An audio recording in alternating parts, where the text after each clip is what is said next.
This is WNBC for New York. Good evening, I'm Chuck Scarborough. And I'm Sue Simmons. Tonight, Woody Allen and Mia Farrow met face-to-face for the first time since last summer. Well, the setting for this latest encounter in the bitter custody battle was a Connecticut hospital. The filmmaker and his former lover were grilled by psychiatrists about their relationship with their children. And Lou Young is here now with more on this for us. Lou? Well, Chuck, for the first time since they were together in a courtroom back in August, Woody Allen and Mia Farrow sat face-to-face and talked about their struggle over the children and the bizarre charges of child abuse and sexual misconduct. For Allen, the pain of the encounter seemed clearly etched on his face. Take a look. Mia Farrow and Woody Allen walked out of what must have been a painful 2-hour session at Yale New Haven Hospital. This is where experts have been questioning the couple's children and tonight turned their attention on the famous adoptive parents themselves. Allen looked drained. I can't say anything other than we are really doing our best to try and resolve everything. The session here has to do with a Connecticut State Police investigation into child abuse allegations brought by Farrow against Allen. Psychiatric examiners are asking both parties questions in an attempt to give police guidance into who might be telling the truth. Now, both Farrow and Allen have been here before for psychiatric sessions, but never together. They were in the same room, and they told the facts. Ms. Farrow told the facts as she sees them, and I assume that Mr. Allen said whatever he said. But they were both in the same room, yes. How emotional an event was it? I don't know. I don't know. No, I was not in the room with them. No one was in the room with them but the Yale New Haven people. The session comes only 2 days after new child abuse allegations surfaced in the custody battle over the couple's children. Their daughter, Dylan, reportedly made statements that she saw Allen having sex with her adopted half-sister, Sunyi Previn. Allen vehemently denies that and says Farrow is making up the charges and convincing the children to repeat them. Tonight, both had little to say publicly. The judge has requested that both parties refrain from talking to the press, so I'm sorry, there won't be any comment. Tell us how you feel. They just asked us both not to speak, Thank you very much. So I just can't do it. Okay, thank you. The next likely episode in this public drama will take place a week after next, when both Farrow and Allen are expected to take the witness stand here in Manhattan to state their positions on visitation arrangements as this custody battle drags on. Chuck, Sue? Lou, thank you. Thank you. Katie Beers has begun the rest of her life, but in her 10 years, she's already endured unspeakable horror as a captive in chains. Well, tonight, the man who allegedly abducted Katie is behind bars. News 4's Roger Stern picks up the story at the Esposito house in Bay Shore. Roger? As you said, John Esposito is behind bars tonight, being held on $500,000 bail on charges of kidnapping. Meanwhile, as police continue their investigation, they can only wonder if other surprises lie ahead. Tonight, Esposito's house is under guard as police conduct a detailed, slow, meticulous search. After the shock of finding a dungeon behind a false wall and under a slab of concrete, detectives can only speculate on what else Esposito may have hidden on his property. Police are also looking into the possibility others may have been imprisoned here before Katie. An FBI expert on criminal behavior compares this to the movie Silence of the Lambs. If somebody told you that room was in there and you went in to look for it, I'd put money on the line that none of you or I would be able to find that unless you almost tore that house apart. Today, prosecutors arraigned Esposito on a charge of kidnapping. A grand jury may bring additional charges for what police describe as his physical advances against Katie. Meanwhile, his lawyer argued for Esposito's immediate release. Katie Beers might not be alive. Mr. Esposito did not cooperate. But the prosecutor's Esposito's no hero. At various times, she was also chained with a chain around her neck, secured by a lock, which he tried to keep from her. Tonight, Katie is still in protective custody following allegations of a bizarre upbringing. She has been removed from the care of both her mother and godmother, who are at odds over whom she will live with. I love her and I can't wait for her to come back home. Very good. We'll miss her. I want her back, and even if I could just hold her for a minute, is what all I want, and then my life will be happy. Now, ultimately, it will be up to a Suffolk County Family Court judge to decide who will ultimately care for Katie, whether she will return to her mother or godmother or go into some sort of permanent foster care. Reporting live from Bay Shore, I'm Roger Stern, News 4 Long Island. Let's go back to you in the studio. Thank you, Roger. We emphasize that police say that since Esposito is a contractor, they are concerned that he may have other hiding places in his house. Another 10-year-old girl is recovering from a traumatic ordeal tonight. She was inside a Queens deli when 3 hold-up men came in and they fired at the owner. One bullet hit the child. She is in stable condition, and police aren't releasing the girl's name because of her age. New Jersey judge is throwing the book at a man convicted of shooting his parents to death. Matthew Haikala was sentenced today to 30 years to life for each murder and was spared the death penalty, and the judge will decide within a month whether 2 terms will be served back-to-back. Murderous mob chief John Gotti may be locked away for life, but the FBI is not finished with him yet. The feds are now trying to seize 2 New York social clubs that served as Gotti's mob hangouts. They've also targeted a restaurant and a pair of garment center businesses where Gotti was listed as a hard-working zipper salesman. We think that is a sham, a total sham, and that's one of the ways that they use the properties they acquire, as a sham or a salary front to cover their clandestine criminal activities. Gotti was convicted last April of several murders along with racketeering and tax evasion. Well, those hoping for a change in the administration's policy on the forceful return of Haitian refugees were disappointed in President-elect Clinton's remarks today. Clinton worried that thousands more Haitians in flimsy boats would leave when he took office, got on the radio today urging Haitians to stay home. He said Bush's policy can't be changed as quickly as he'd hoped. I still believe the policy should be changed. We are changing it. I think it should be changed more, but I don't think we can do it on a dime. In the '92 campaign, Clinton lifted Haitians' hopes when he sharply attacked the Bush administration policy of forced return of refugees. Well, the White House says its mission in Iraq was accomplished. Baghdad today promised to honor UN demands, but a key problem does remain: southern Iraqi anti-aircraft missiles. As Sandy Gilmore reports, the Allies can only confirm 1 missile site destroyed. Today, more Allied aircraft flew over southern Iraq to assess the damage they did yesterday. The commander-in-chief, honored at a military ceremony in Virginia, said he was pleased. And people asked me about the mission, and I said the skies are safer, and the message is clearer today because of the courage of those young air crews that did the Lord's work yesterday. We are grateful to each and every one of them. U.S. aircraft cameras recorded bombing strikes on Iraqi air defense facilities in the southern zone. There's an indicator that comes on the screen to show that the bomb's been released, and it hits the target and destroys it. Pentagon spokesman Pete Williams claimed Allied aircraft seriously damaged Iraq's southern air defense capability by striking at 4 facilities like radar installations. Of 4 surface-to-air mobile missiles in the south, however, the ones that caused the crisis, Williams said the U.S. had a clean kill on only 1. The Pentagon took credit for 2 others the Iraqis removed elsewhere, and 1 remains an operational threat in Basra. And Williams said 2 more mobile missiles the Iraqis took down on their own in the north was further evidence of Allied success.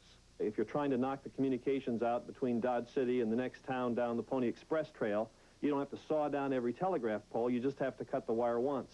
As Saddam Hussein declared a holy war against the West and Iraqi TV showed angry demonstrators, Williams also revealed at least 1 bomb near Basra had missed its intended target, causing what he called collateral damage, that is, Iraqi civilian casualties. And just in case, the first of about 1,200 Army troops left Fort Hood, Texas for Kuwait for military exercises. Sandy Gilmore, NBC News, at the White House. Now, U.S. officials refuse to rule out another attack, but sources say that does not appear to be likely at this time. We have much more ahead tonight on News 4 at 11. A joker to the end. Exclusive video as David Letterman bids the Peacock farewell. The silver screen sizzles as Madonna's new movie debuts. We'll hear all about the erotic love scenes from the Material Girl herself. But first, Al Roker. Well, from steamy to cool. When will this snow end? We'll have the details as News 4 at 11 continues. When's the last time you tried Ovaltine? My kids drink it every day. They don't like plain milk, but they love Ovaltine. Whoever said things had to taste bad to be good for you? It wasn't Ovaltine. Classic Ovaltine not only tastes good, it contains 10 essential vitamins and minerals, nutrients that growing youngsters need and want. With Ovaltine, it isn't just the good taste. It's the fact that Ovaltine's loaded with nutrients. That's something you don't get with Nestle's Quick. Just 2 glasses of classic Ovaltine and milk provide almost 100% of the daily recommended allowance of B-complex vitamins, A, C, and D. plus lots of other important nutrients. Nutrients the body needs for strong bones, strong teeth, good eyesight, and much, much more. The truth is, we all drink Ovaltine. It brings back wonderful memories for me, and the whole family loves the taste. Classic Ovaltine tastes great, and it's great for you. A judge in Denver tonight temporarily blocked Colorado's anti-gay legislation law from taking effect tomorrow. The law has provoked a national outcry by gay rights supporters and spurred many national organizations to boycott Colorado. The judge's order gives the law's opponents more time to argue their case against it. Well, I'm afraid the rumors were true. David Letterman is jumping ship and swimming towards CBS. And true to form, the late-night funny man got the laughs as he made his departure official. Krista Bradford is here with more on that for us. Krista? Well, if you're a late-night fan, you better tune in tonight. Letterman has a top 10 list that is not to be missed. The top 10 reasons he is leaving NBC. Despite his new astronomical salary, David Letterman explained today that money was never the issue. The coveted time slot at 11:30 was. He said the biggest disappointment of his professional life was not getting The Tonight Show. Never one to miss an opportunity to smirk, late-night host David Letterman has been fueling speculation that he was about to jump. Thank you, folks. Welcome to the program. My name's Dave Letterman. Don't mind me. I'm just a temp. But tonight he announces on his show, taped earlier today, that it's a done deal. He's a goner, as in gone to CBS. NBC, I'd be happy to stay here at NBC, but my heart says Buttafuoco. The taping ended while I was reporting the story on the 6 o'clock show, when who should drop by? Yeah, we're right here now. We have to point the camera away from the studio because Letterman is just wrapping the show and is walking out, and they don't want it. In the Gotti trial? You want to comment? Car wreck or something? You find a body in a rental car? Trouble on the subway? There's been a murder at a liquor store? Dave. A short while later in California, NBC's Warren Littlefield announced NBC did not find a way to match the CBS offer of $42 million over 3 years, more than doubling his $7 million NBC salary. Everyone there tried to soften the news. Thank you. Welcome to NBC, which stands for Never Believe Your Contract. I'm glad you're here. Hey, I'm glad I'm here, okay? Yeah! Over at Black Rock, the CBS eye didn't blink. And I want to thank them for their support.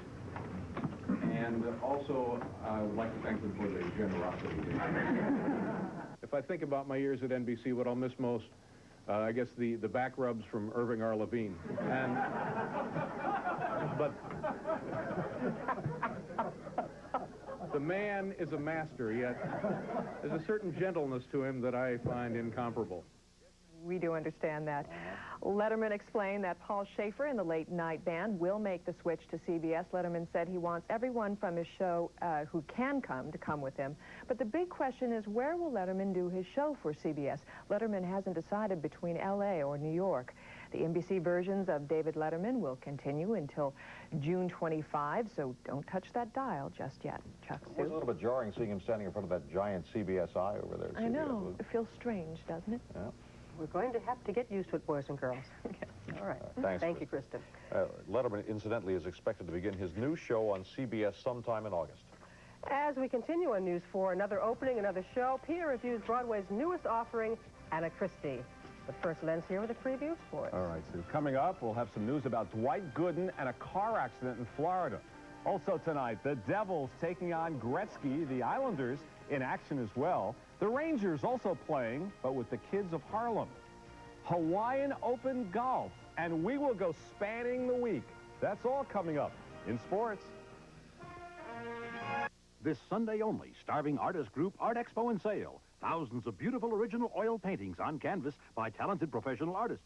Giant sofa-sized paintings sold elsewhere for hundreds of dollars, as low as $19. Smaller paintings from $7. Absolutely no painting over $49. Professional artist quality at rock-bottom starving artist prices.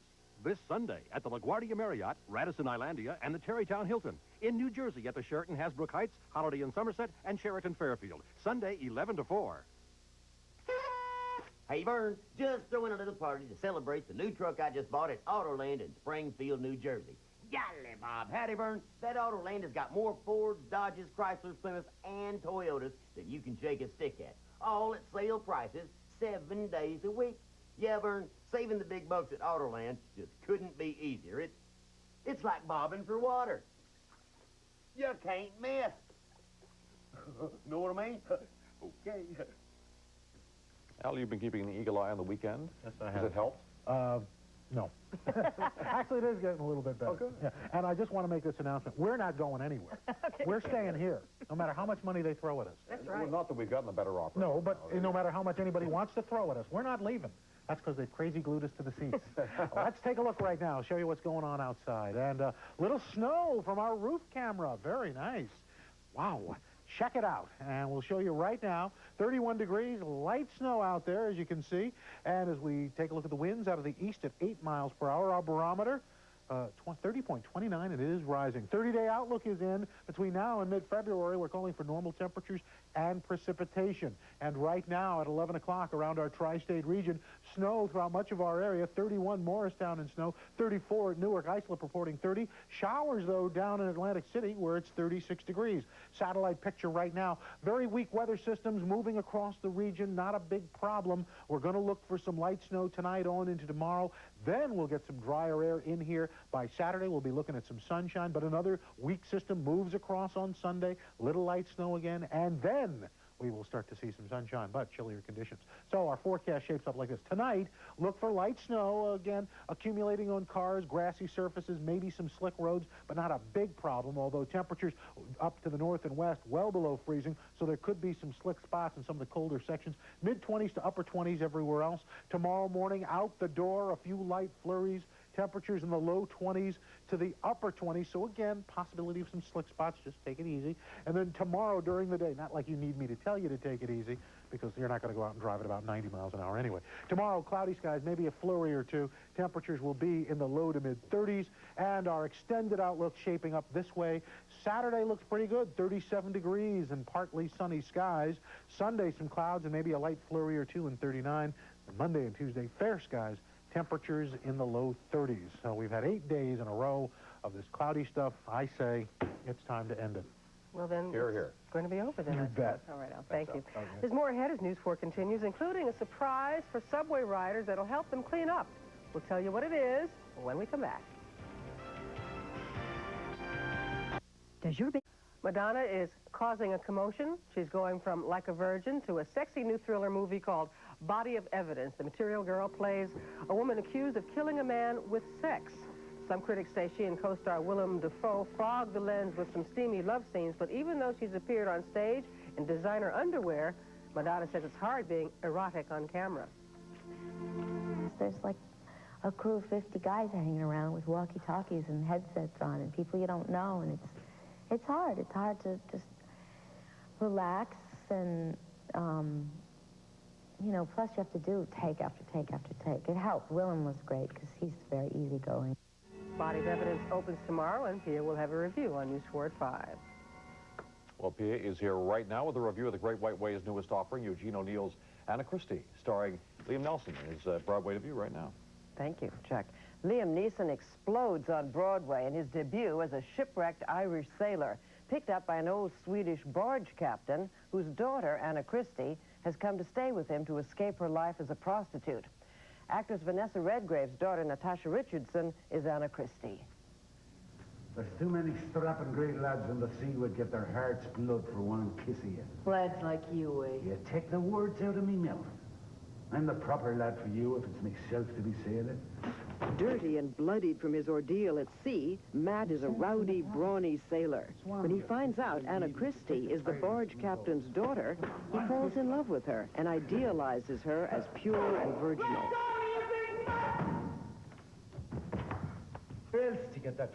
Natasha Richardson has some fine emotional moments in her Broadway debut, but she's not up to the intensity of Liam Neeson, as the man she believes will hate her if he knows the truth. I'm a hard, rough man. I'm not fit, I'm thinking, to be kissing the shoe soles of a fine, decent girl the like of yourself. Surprisingly weak is Rip Torn, a veteran of Broadway as Chris Christopherson, the father who abandoned Anna Christie as a child. I don't know, Anna, but it's that way with sailor feller. That old devil sea, she makes them crazy fools with her dirty tricks. It's so. You think the sea's to blame for everything, eh? Well, you're still working on it, ain't you? In spite of all you used to write me about hating it. Ann Mira, crumpling up her face, does a good turn as the father's drunken companion. I wish the cues would have been picked up faster and with some more energy. Without Liam Neeson on stage, the play dragged. I mean, this is a creaky old Eugene O'Neill play anyway, and it needs everyone to be as dynamic and exciting as Liam Neeson is to really work. Thank you, Pete. Well, Len is up next with sports, and sorry, we'll be right back.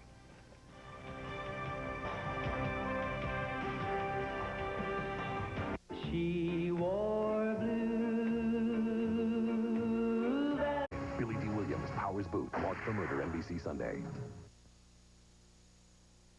Well, another day and another mishap in sports. It's unbelievable. Dwight Gooden in a single car accident in St. Pete today. His agent said somebody cut him off and ran Gooden and his Explorer into a mailbox. Well, they didn't all fit into the mailbox. He was taken by ambulance to the hospital where he was released with bruises on his chest and forehead. He will rest a few days and count his blessings before resuming workouts next week. Hockey tonight, the Devils beat the Kings, final of 7-1. Calgary tied Philadelphia. St. Louis won in Ottawa, and Montreal won the Battle of Quebec. The Rangers spending their off day helping some kids today. They took to the ice in Central Park to give a clinic to hockey-playing kids from Harlem. The kids and the pros loved it. Sal Marciano talked with Rangers forward Mike Gardner. John Van Beesbroek just gave one of the young goalies a goalie glove, you know, and just to see the smile on the kid's face, it's really pretty neat. You tell a kid, you know, maybe try this or try that, and they're just looking at you and saying, wow, I think I'll give that a try. And just the kind of the looks on their faces is really very rewarding for us. I think there's a skirmish breaking out over there. You have to. I'm off. And each kid, before he could attend the clinic, had to write a get well message to Mario Lemieux. Basketball, the Knicks and the Nets both off tonight. In Atlanta, the Hawks in the home white. Look at this move. Dominique Wilkins behind the back to Stacey Augmon. The Hawks beat the Pistons, and team owner Ted Turner pretending he was watching the Larry King show. On the scoreboard, that's a little joke. 4 straight wins for Atlanta. See, he owns CNN. You have to explain it. Houston beats Charlotte. 5 in a row for San Antonio. And Utah has taken care of Seattle. Round 1 wasn't worth it. Round 1 of the Hawaiian Open. It's Howard Twitty on 18, going for birdie.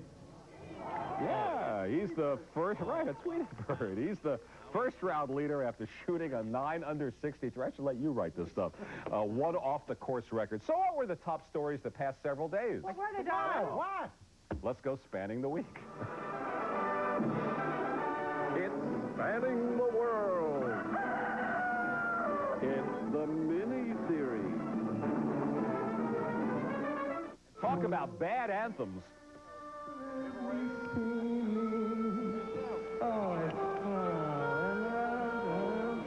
Give these people the hook. Look out for rattlesnakes. Bet you didn't know they were lateral hazards, did you? They could be vertical. Craig Stadler ignores the snakes on this chip.